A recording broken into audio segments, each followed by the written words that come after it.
6h16, Europe 1 vous répond, Thomas Soto. Les soldes, ça commence donc ce matin, ça va durer 5 semaines, mais la vraie question est, ça sert à quoi ? Bonjour Philippe Moati. Bonjour. Vous êtes cofondateur de l'Obsoco, Observatoire Société et Consommation. Alors, vous rebondissez sur ce qu'on se disait avec Julie juste avant la pub. On dit un solde. Pourquoi on dit un solde ? C'est le solde du stock en réalité. Donc vous avez ici l'origine économique du phénomène. C'est que c'était prévu, c'est un dispositif qui permet aux commerçants de se débarrasser des produits qu'il n'a pas vendus de la saison précédente pour mettre en place la saison à venir et récupérer la liquidité pour pouvoir payer ses fournisseurs. C'est le solde comme le solde de tout compte en Exactement. fait, c'est ce qui reste. Exactement. Un tweet de Sophie Broyer pour commencer. Les soldes, pour elle, c'est une hérésie de payer plein pot aujourd'hui. Solde légal ou non, c'est 24 heures sur 24 et 365 jours par an. C'est vrai ou pas ? Pas loin, non. Au sens littéral du terme, les soldes, le terme de solde est réservé à des périodes très délimitées dans l'année. 5 semaines en hiver, 5 semaines en été, plus 2 semaines flottantes qui vont bientôt disparaître. Et non seulement le terme est réservé à ces périodes-là, mais c'est les seules périodes au cours desquelles les commerçants peuvent vendre à perte. Le reste du temps, par contre, on peut faire des promotions. Et là, ils ont le droit de vendre moins cher qu'ils ont acheté, c'est ça la vente à perte. Exactement, c'est le seul moment où on peut faire ça pour vraiment liquider ce qui est invendable dans le magasin pour faire de la place et récupérer ce qu'on peut récupérer malgré tout. Le reste de l'année, on a le droit de faire des promotions, on a le droit de barrer les prix, mais on n'a pas le droit d'appeler ça solde et surtout on n'a pas le droit de vendre à perte. Alors c'est de la sémantique, mais en même temps on a l'impression que les prix sont constamment en baisse. Il y a les ventes privées, les ventes sur internet, les promos, vous en parlez tous les 4 matins, les jours en or et les semaines en argent. Ça a tué les soldes, ça, non ? Pour le consommateur, c'est encore le moindre intérêt ce qui se passe à partir de ce matin ? Un peu. Sur le ticket de caisse. Un petit peu, d'abord parce que là on peut avoir des taux de remise puisqu'on peut arriver jusqu'au seuil de revente à perte qu'on n'a pas lorsqu'on est sur des promotions. Malgré tout, avec des promotions ordinaires, on peut quand même avoir des taux de remise de l'ordre de 40 à 50%, c'est dire le niveau des marges qu'on pratique dans ce secteur d'activité. Hein. Mais vous avez raison, à peu près 75% des Français qui déclarent avoir l'intention d'aller pratiquer les soldes, mais ce chiffre a tendance à baisser d'année sur l'autre parce qu'effectivement, aujourd'hui, si vous êtes à la recherche d'une bonne affaire, c'est pas la peine d'attendre le moment des soldes, il y a plein d'autres opportunités pour acheter à prix barré. Et justement, pour faire de vraies bonnes affaires, il faut acheter à quel taux de réduction ? Quel taux de remise ?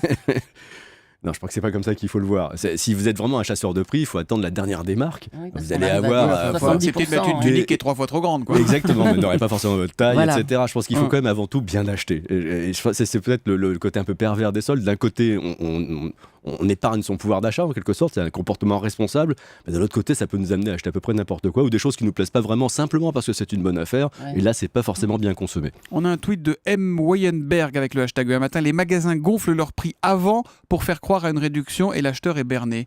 C'est la parano du consommateur ou c'est la réalité ça ? En principe c'est pas vrai, je dis bien en principe. C'est interdit en tout cas. C'est interdit, en principe on doit barrer le prix le plus bas qui a été pratiqué au cours des 30 derniers jours. Voilà. Donc on peut avoir modifié il y a un mois mais pas... Voilà, on peut l'avoir modifié il y a un mois. La deuxième des marques, c'est à partir de quand ? C'est le commerçant qui choisit ça ? C'est quand on veut, ça c'est la stratégie commerciale. Ah ça c'est pas légal, ça c'est pas réglé par la loi. Non. D'accord. Les soldes ne peuvent concerner que les produits de la dernière collection ? Ou est-ce qu'il y a un petit peu de souplesse par rapport à ça ? Non, ça c'est les magasins d'usine qui ne peuvent brader que les produits théoriquement de la précédente collection. Les soldes, c'est les produits qui sont en stock, qui sont dans le magasin. Au moins en un exemplaire depuis au moins 30 jours. Donc ça peut être... Ils ne peuvent pas se faire livrer, on ne peut pas être réassorti, on ne peut pas avoir de réassort et vendre ça en disant... On a bien parlé de l'étymologie du terme, hein. On liquide ce qu'on a en stock. On peut pas se... Ah non, sinon c'est la violation du droit. Hein.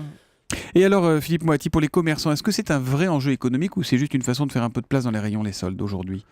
Alors c'est d'abord un enjeu économique parce que la plupart des chaînes de distribution de l'habillement aujourd'hui ont un mode de gestion tellement efficace qu'en réalité les stocks d'invendus sont extrêmement limités. Une collection en chasse une autre. Hein. Donc non, c'est plutôt un événement commercial. Les médias en parlent, hein, vous en faites partie aujourd'hui. Donc c'est marketing ou c'est vraiment quelque chose qui est important pour l'équilibre financier des magasins ? C'est important parce que ça rappelle à tout à chacun que si on veut faire des bonnes affaires, c'est maintenant qu'il faut le faire. Donc c'est un pic dans l'activité du secteur du commerce de l'habillement et on compte un peu là-dessus quand même pour arriver à réussir l'année. Donc c'est important. Est-ce que les sites de vente sur Internet font des soldes aussi ? Bien sûr. Là, ils sont sur les starting blocks. Ils vont commencer exactement comme les autres à 8 heures, absolument. Et la proportion des ventes réalisées sur Internet à prix barré, que ce soit en solde ou en promotion, est encore plus importante que dans les magasins. Oui, sauf que sur Internet, on n'y comprend rien parce que toute l'année, on nous vend du moins 20, moins 30, moins 40. Oui, donc on a du mal à connaître le juste prix, en fait, la valeur des choses. C'est le problème que reconnaissent les Français avancé, c'est-à-dire qu'à quelle prolifération des formes de prix barrés, on a l'impression qu'il n'y a plus de pivot sur lequel s'appuie le prix et on se met à douter du prix. Ce qui est d'ailleurs un encouragement à acheter en solde ou en promo parce qu'on se dit il faut être un peu fou pour acheter au prix fort. Acheter plein pot le reste de l'année, bah oui, bien sûr. Les soldes, c'est souvent, nous dit-on, ni repris ni échangé. C'est légal, ça, ou pas? Oui et non.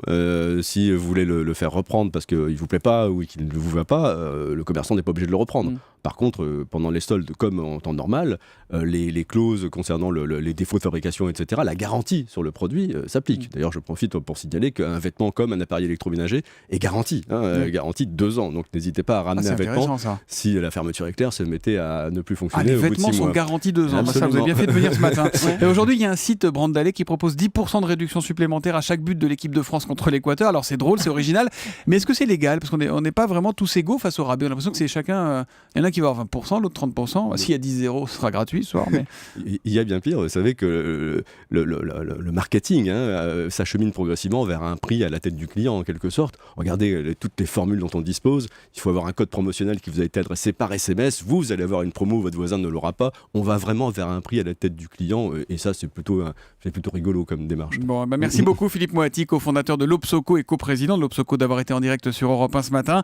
Ça commence à 8h, du coup vous êtes le premier dans les magasins, vous? Oui, je vais foncer. C'est parfait, allez, bon courage et bonne journée. Merci.